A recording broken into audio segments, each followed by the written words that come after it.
membawa Kristus kepada bangsa-bangsa dan bangsa-bangsa kepada gereja Tuhan. Renungan Harian dari Lutheran Hour Malaysia. Senin, 5 Februari, tahun 2024. Tajuk kita hari ini ialah Umatku yang warak. Teks renungan diambil dari Mazmur bab 50 ayat 3 hingga 5.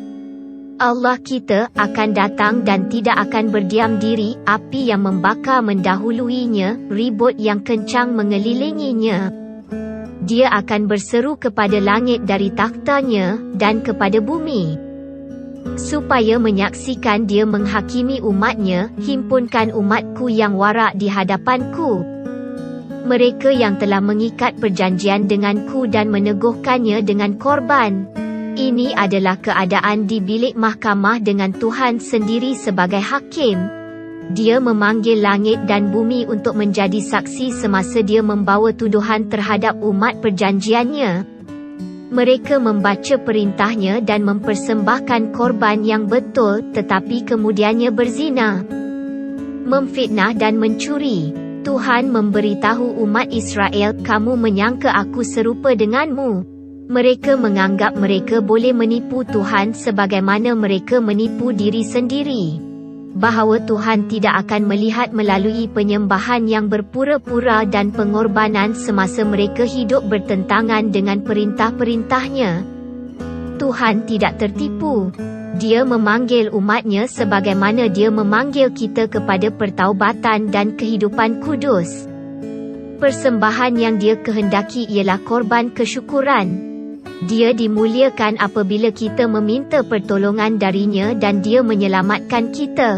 Pada masa yang telah ditetapkan, Tuhan dimuliakan dalam tindakan pembebasannya yang hebat.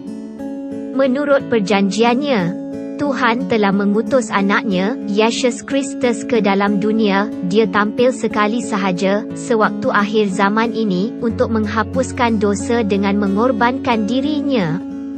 Inilah masa penghakiman. Sekali lagi, ia adalah seperti keadaan dalam bilik mahkamah dahulu, tetapi kali ini, Yesus berdiri di dalam bilik mahkamah di tempat kita.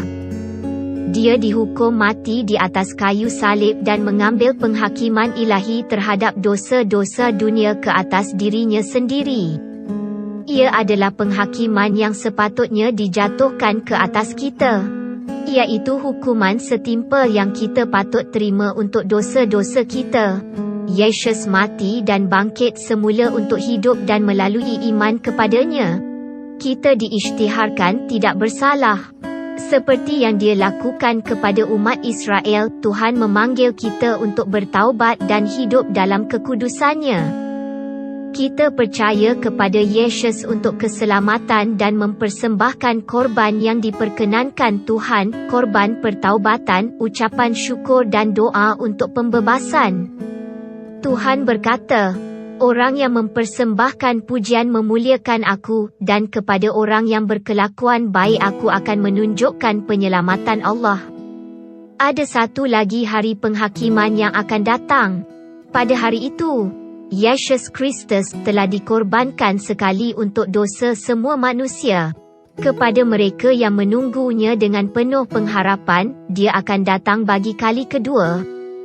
Bukan untuk menanggung dosa tetapi untuk menyelamatkan mereka.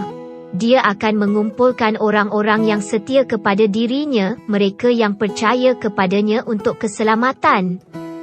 Hidup selama-lamanya di hadirat Tuhan. Kita akan menaikkan doa syukur kepada Tuhan yang melalui kematian dan kebangkitan Yesus, membebaskan kita dari dosa dan kematian.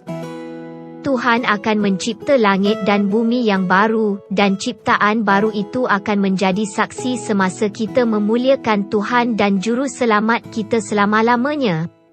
Kita berdoa, Tuhan Yesus, melalui iman dalam namamu, saya diisytiharkan tidak bersalah. Engkau telah menyelamatkan saya. Amin.